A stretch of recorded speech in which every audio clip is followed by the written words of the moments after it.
Here's one of the easy ways to end up with a mediocre average life: spending major time on minor things. Sophisticated people learn to weigh everything before they spend time or money. You've got to weigh before you pay. Whether you're going to spend heavy time or light time, you've just got to weigh. Otherwise, if you're not careful, you can get trapped into spending heavyweight time with lightweight people. Now, it's okay to have casual friends as long as you give them casual time, not serious time. Spend major time with major influence and minor time with minor influence. It's so easy to do just the opposite, but don't let it be said that you fell into that trap. So maybe all you need to do to change some of the influences in your life is not to eliminate them, but merely limit them. Say, I have a good time with these people, but I'm not going to spend days and days with them anymore. I'm just going to cut that down and save some of that time for more major people and more major enterprises. Remember, it's your life. You can spend your time with whomever you want and whenever you want. But you didn't invest in this program for me to kid you. Take a look at your priorities and your values. We have so little time at our disposal. Wouldn't it make sense to invest it wisely? If you have only $100 in your pocket, it's okay to spend $20 for fun and put $80 toward your important values and commitments. But would you be happy reversing those percentages? Better to put the majority of your money where you know it will get you a positive return, rather than put it where the taste is brief and the results are poor. Of course, you must be the judge. You must determine whether the situation and the people call for disassociation or limited association. But remember, if it isn't taking you where you want to be 5 years from now, 10 years from now, now is the time to fix it. The third process is the one I most strongly suggest you begin, and that is called expanded association. That is, spending more time with the right people. People of substance and culture, people who understand philosophy and discipline, people of accomplishment and character. Many years ago, Mr. Schoaf said to me, Mr. Rohn, if you truly wish to be successful, you've got to get around the right people. Then he said, it looks like in your present circumstances you're going to have to plot and scheme. And that was true. I had to plot and scheme to get around the right people. On some of those early opportunities I had to be around successful people, I would park my car a couple of blocks away. I knew that if they saw my car, I'd never get in. On more than one occasion, I got the question, how did you get here? To which I would respond, oh, someone dropped me off. And that was me dropping me off a couple of blocks away. Whatever you have to do it. Keep asking the question, who can I get around?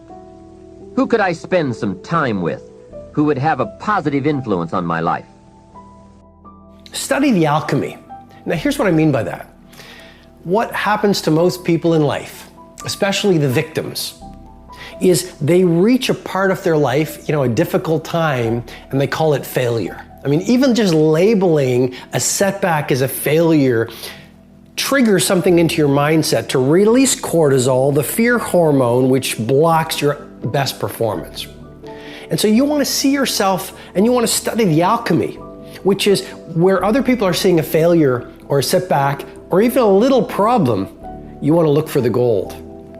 You want to train your brain so you have a dominant belief. It just becomes automatic because you've practiced it so much, where when someone says there's a problem or there's a wall or there's a failure, you literally see the alchemy to turn the lead into gold.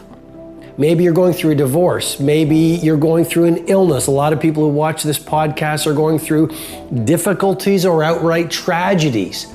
But you want to practice seeing the setback or the dark time as fuel to leverage your growth.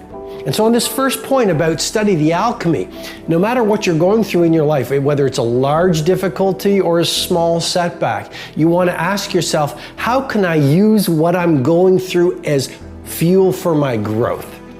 You want to ask yourself, what is the gorgeous opportunity hidden inside this so-called problem? I mean, and if you look at the mass of humanity, they really train their brains to focus on problems, right? They hit a wall and they just, because of their belief system, they don't know it because most people are not really that aware of their belief systems. So they blame it on the world. They blame it on the supplier. They blame it on the teammate. They blame it on their husband or wife. They blame it on their childhood versus understanding our daily performance reflects our deepest beliefs. And so if you are experiencing some kind of a setback, whether it's large or tiny, you want to train your brain to see the treasure within the lead. The fifth one is about mindset. And the mindset shift is to appreciation. Because the truth is, oftentimes, everything while we're trying to get, we're focused on what we don't have. And if you can shift your mindset simply from not focusing on what I lack, but what I have, and shift it from not focusing on the bottom of that ladder, the stuff, but to the connection and the growth, that is the shift that will lead to the most lasting happiness. We have access to this at all times of our life. Even in the annoying moments when we're standing in line and it's 20 minutes to get out of the food store, you can focus on the fact that you're 20 minutes late. What you don't have is your time. Or you can focus on the fact that you have food surrounding you from all kinds of the world and you live literally better than kings did 100 years ago because they couldn't get grapes, right? They were on the other side of the planet. So depending on what you compare yourself to, if you're alive today, if you're watching YouTube, if you're on the internet, you literally live better than kings did not very long ago. You are in the top 0.1% of lucky people who have ever lived. So no matter what's going on in your life, I know that there will be things that knock you down, things that suck, reasons to be unhappy. But there's always a reason to bounce back if you shift your focus to what you have compared to what you don't. So I hope you find that helpful. I hope that you can focus on what you appreciate. And if you take one thing from this right now, write down or say in your head, one thing that is common to your life, that is little, that maybe you don't notice all the time, that you appreciate right now. And I think that that'll make you have a much better day. And if you can keep it up, that habit will give you a much happier life. See, most people think success is a straight line. I'm going to get out of high school, I'm going to get a job, and everything's going to be fine. That's not how it plays out, folks, okay? This is how it plays out. Guy decides he wants something, and the line gets all squiggly. See, right now, a guy decides over the summer, hey, man, I'm going to get this job this summer, and I'm going to make some money this summer. And then he gets distracted by the first squiggly. I don't know what he's doing. He's squiggling off because he's not focused on his success. He squiggles. You ever use this term, squiggle? Yeah, man, I'm doing a squiggle.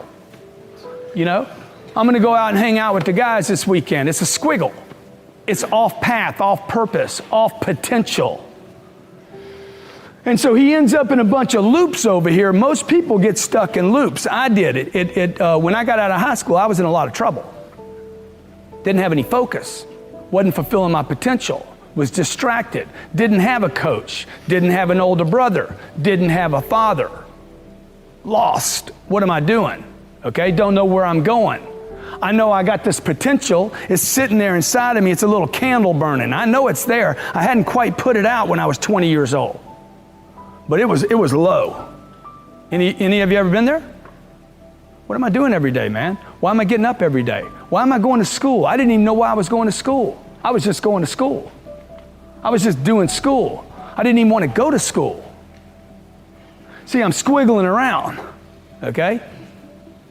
If you persist and stay focused and surround yourself with other people that persist and stay focused, who knows, maybe you'll come out the other end. Space and time themselves do not exist independent of us. So most of us think that space-time is fundamental reality, and all the objects inside space-time are on the stage, this pre-existing stage of space-time.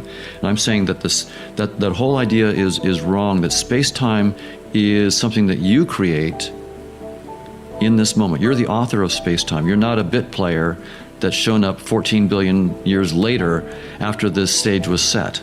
So we are the authors of space and time and all the objects that we see. We're not bit players in space-time. And I said, okay, what are the action steps I need to take? I broke this down just like an athlete. What are the action steps I need to take? Right. I need to find a coach because I have no clue how to speak in front of people. I need to practice and I need to figure out how to get to this point. I started researching and I heard about Toastmasters. And I went to 5 clubs in a week. And I said, I gotta go find the one that is the scariest to me. And I went to one where a guy had like been on Oprah before and all these other professionals and speakers were getting $20,000 speeches, and I was like, this terrifies me, I'm gonna go here. And I remember I walk in, I have this full arm cast on, a mangy t-shirt, board shorts probably, and sandals. I'm walking in, they're all in suits, professionals, like 30, 40, 50-year-olds. I'm this 24-year-old punk. And I say, hey guys, here's my dream. And I was terrified, but they were so supportive. They were so supportive, and they welcomed me in, and they said, we're gonna support you. Every week I would go and practice and show up. And every week I had a coach that would go over my speeches with me, these 5-minute speeches.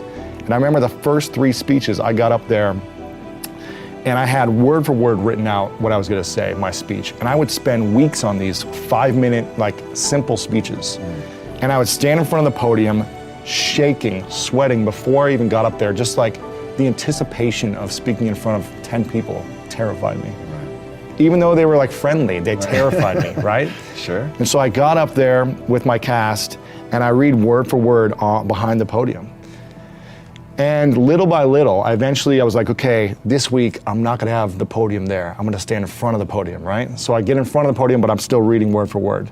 Then I was like, okay, I'm just gonna have note cards. And then I'm gonna do no note cards. And eventually I did 10 speeches in about 10 months.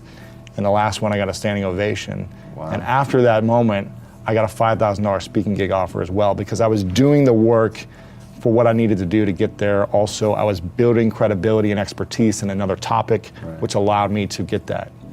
And it was just an incredible lesson for me to know that I can put a dream out there, I can put it up somewhere, and I can visualize it, and I can take the action to make it happen, even if I'm terrified, even if I feel like it seemed impossible to happen in that time frame. But by putting it out there and asking for the support was big for me, and then taking really extreme action that terrified me is what allowed me to get it.